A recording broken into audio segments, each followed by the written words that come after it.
Hello ladies and gents, chicos, chicas, great news. The beginner's e4, e5 black repertoire has been published, so please go to Chessable, check out my latest course. However, no more on that now because I'm going to dedicate an entire video to that one potentially next up. But today we are going to once again talk about the everyday heroes of chess, those adult improvers who occasionally do absolutely, in fact very often they do absolutely amazing things. And today I'm going to deliver another game to you, ironically by the same dude who I brought a game to you from not so long ago. He is the legendary Theratrivertrapper, and he is now in such legendary status that I actually asked specifically for a thumbnail that would depict his nickname or username, if you will. So this is again the Theratrivertrapper playing against a national master, whatever that means. I don't know what that is in my country. There is no national master and it's not a international title, so I don't exactly know what it is worth. But what is certainly true is that the Theratrivertrapper here is the underdog, and he certainly doesn't play like one. He kicks off with the Caro-Kann, which I would normally go like, yeah, okay. But it's actually a really cool twist of fate, if you will, because the Theratrivertrapper is primarily an aggressive attacker. And so him trying out the Caro-Kann, I went like, that's cool, I respect that. He wanted to throw in something different, and he went for the Caro. And I suppose that there was quite a bit of preparation put into this, because after e5 we went for this c5 variation, very sharp. The idea is to turn it into a French where the bishop is not blocked in, and the wise best method here is to take on c5 and then try to hang on to both pawns as long as possible. Theratriver plays e6, bishop e3, all theory, knight c6, knight d7 is considered to be best here, where in fact white is going to eventually have to part with one of the pawns. That being said, as you will see in the analysis of this game, having all pawns is not necessarily, or having the extra pawn is not necessarily always the key to an advantage. Very often I find that in this line white gives up the e5 pawn, keeps the c5 one, and then plays for c4 central break, for example. So bishop b5, bishop d7, bishop takes c6, bishop c6. This is still all theory. And for those of you who are theoretically inclined, I'm going to show you here a very cool trick. Knight e7 was played in the game with the idea, of course, to reroute the knight to f5. But it turns out that knight h6 is the right way to go to f5. And the difference is the cunning queen h4 idea that allows us to play knight g4, hitting the mate and the e3 bishop at the same time, something like this. And now we have got this as a threat. The bishop can't move because that's on, and even the e5 pawn is hanging. Now in strong contrast, if you play knight e7, then of course after the best knight d4, we don't have queen h4, we don't have knight f5, we have to go to g6. But then after f4, now white has achieved some kind of an optimal setup where e5 has been secured. a5 can't really be captured because of knight c6. So now I'm beginning to worry for black. Luckily, opponent played c3, far less accurate, and then chucked the bishop on d4. And these are the scenarios that I was talking about beforehand. They're very often here when after takes, white takes back with the pawn. Black simply just plays b6, trades this pawn for this one, remains a pawn down, but boy, the two bishops will be absolutely mental. Now remember how last time I told you that the Theratriver guy is a really cool customer in the sense that he's not shying away from fight. He's not shying away from complications, and he's definitely not shying away from bringing the fight to the opponent, not waiting for it to happen. And look at this move, g5. Now that is an adult improver and a half, if I may add that as a compliment. That is a hugely ballsy move. That requires some serious cojones. Because now the king is definitely like, well, are we gonna castle here or what? But at the same time, g4 is supremely annoying, and bishop g7 f6 can become a very annoying plan. Now, according to the engine, the best way to treat this for white is to entirely ignore it. and allow this, drop back to e1, and after h5 simply play knight d3, read out to f4, and take it from here. But nonetheless, those rapidly advancing pawns on the king side would make a lot of players rather nervous about how to survive the next 10 to 15 moves. So it's understandable that here the national master plays h3, and after h5 he plays knight a3. I don't know why I have a gazillion arrows there, suggesting that of course g4 is not possible. And this is where things sort of derailed.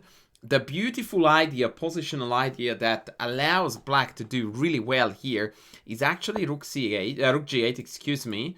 And if g4 comes, then you simply take d4, cd, and you slide back to h8. Once again, utilizing the rule of line opening, which is that they don't really want to take here, because then after potential rook takes g4 is going to always threaten. But we are threatening to take because of the pin, and if they abandon the line, then you can take and then penetrate whenever you want. So this is really, really cool. And here, for example, according to the engine, white's second best move is king e2. That says a lot about the position. So if I just go rook g1, we can simply take, and b6 looks like $1 million. This was exactly the type of story I was talking about, with the bishop taking the lead and taking charge of proceedings rather than the knights that are rather misplaced and slightly hopeless for future endeavors. Anyway, so unfortunately this was the point that we missed, and we played bishop h6, which is a lovely idea that we want to play g4 and then open up the diagonal. But perhaps I'm not too harsh if I say that this is a naive move, because it almost begs for g4, and said g4 is not good for us anymore at all, because now the bishop is just blocked behind a pawn, and the h-file is also now seemingly favoring white, especially after the take. Much better would have been the immediate trade on d4 and rerouting the bishop afterwards to e7, where it attacks and defends at the same time. But now it's definitely white who enjoys the upper hand. Take, knight h4 was played, and this was a very interesting psychological moment, because according to the Theratrivertrapper, who had a post-mortem with the opponent afterwards, the opponent said that they didn't really want to allow knight g to check in the game.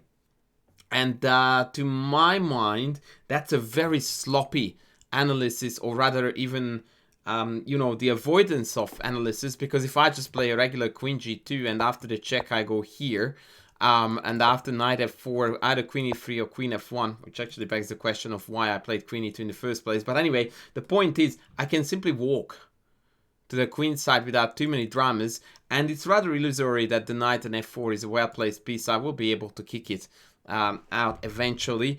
The engine's favorite move is actually knight c2 here, so let's see how that compares. Check king d2, and again, if I go to f4, after pawn a4, according to the machine, white is already almost +4 here, which is very difficult to comprehend at first. But if you look at both of the black bishops, it's crystal clear that it's no joy to play this position. And unfortunately, black is completely strangled in terms of pawn breaks. And so apart from a very good looking knight, there's nothing else that we have, you know, we can show in this position. Anyway, so the opponent wanted to disallow that, hence capture on h4. Now that is a horrid move, because of course now that re-enlivens the bishop. It allows the queen to enter the fray. It gives us a passer on the h-file. All of a sudden, it's an open game. And boy, the Red River is now going to trap big time. Watch this. Knight c2, queen g5, like a champ. Knight e3. And here we missed an opportunity that was incredibly complicated. And again, by the way, kudos to the Red River, because check this line out. What I want to tell you is that when you find yourself that your games feature lines like this, you know that you are doing something really well, because it looks so insanely complex and so difficult to tell who is winning, who is losing. That is almost always an ultimate sign of a high quality game. And the irony is, by the way, that if you turn the engine on at this very moment, it's going to give you 0.0. 0.0. So it's a really, really rich position wealth of tactical ideas on both sides. Really, really fun ideas. Pawn sack, grabbing the bishop on d4, but then counter piece sack in order to come in here. It's like, oh my god, it feels like you're watching an action movie. And that is actually what good chess looks like, when it's punch after punch, and then you receive one, but you counter punch, then you block one, and you just, yeah, like you are amazed about the immense wealth of tactical ideas. Like, even this is unclear, because knight d6, king b8 is no mate. So it turns out rook h4 is a very powerful move here, and now we are threatening rook h6. But I didn't even show you the end of this line. Check this out. Check, check, check, king g6, knight h4, queen takes h4. And it turns out that after rook takes rook e8, it's likely black who is going to win. Absolute bonkers town. And again, it did not happen. But the fact that the position carries the potential to allow scenarios like this to occur, in my book, that is an ultimate sign for quality chess is being played. We played, instead of f6, bishop g7, which, by the way, is easily second best, simply going after the e5 pawn. Castles, bishop e5, and this is where the national master made another mistake that, to my mind, is absolutely incomprehensible. Like, I just can't possibly fathom why anyone would not immediately take this and play queen d4, forcing the queens off, and also forcing the improvement in the pawn structure, allowing white to enter a better knight versus bishop, better pawn structure. Everything is better for white here. Not much, but it's definitely clearly better for white. And you know, with this is typically the position, and this is where, by the way, the wisdom of a national master, whatever that is, would kick in. I don't mean to offend, by the way, the national masters. I don't speak that language. The wisdom of a national master here should be that if I did this, we are playing for 2 results. And that's always your scenario that you want to go for when you are playing against someone lower rated than you, who very clearly demonstrates outstanding tactical finesse and just craftsmanship for attacking positions. Like, this is your wet dream then, because A, you can't lose, 2, it's an endgame, 3, they have no attack, so it's like, hello, sign me up. And to do, instead of that, something like this is just absolutely suicidal and unexplainable. I honestly have no idea of what happened here, because after bishop takes f4, bishop takes h8, I wanted to guess before I played it out. I wanted to say it's about -6. Turns out it's only -5. Check here, and castles, and this is just carnage town. Look at this. Bishop d4, check. The king goes back, e5, and yeah, it's just... I'm lost for words about how... That's -9 now. White is utterly dead lost. d4 is going to open up this diagonal. It's all over red rover. So I really don't know what they were thinking and calculating when they played f4. But after this, the trapper takes no prisoners. Check out the end, because this is going to be a flourish. Oh yeah, actually, sorry, I stand corrected. This is what they must have missed. That after queen f3, we have e5. Thank you very much. And that's it. Bishop e5 doesn't work because we just take. Or I can even take e3 actually with check, so never mind. It's all over red rover. Yeah, queen f3, e5. They played knight g2. And now after castles, this is just one-way traffic. And boy, the Rat River delivers again in spades. Takes on d4. What a chad.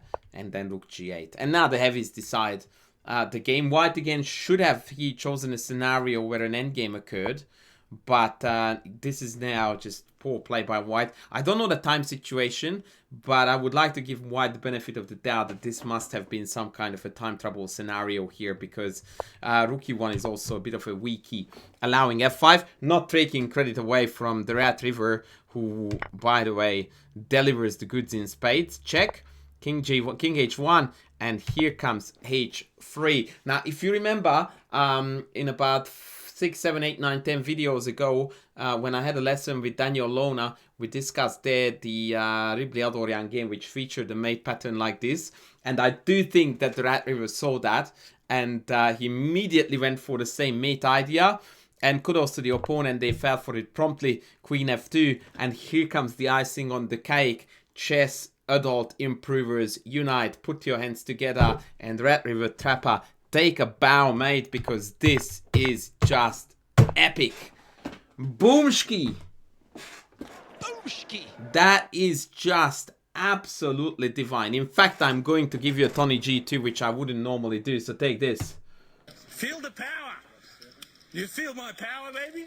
Feel the power, baby, of the Theratrivertrapper. This is what we play chess for, ladies and gentlemen, and this is once again a testimony to hard work does pay off. And yeah, but also I must add to that even more importantly, chess is fun, so enjoy it, guys. Once again, congratulations to the Theratrivertrapper delivering an absolute bonza of a game. Loved every second of it. I hope you did too. And I'm going to be back with the next video soon. Thanks for watching. Bye.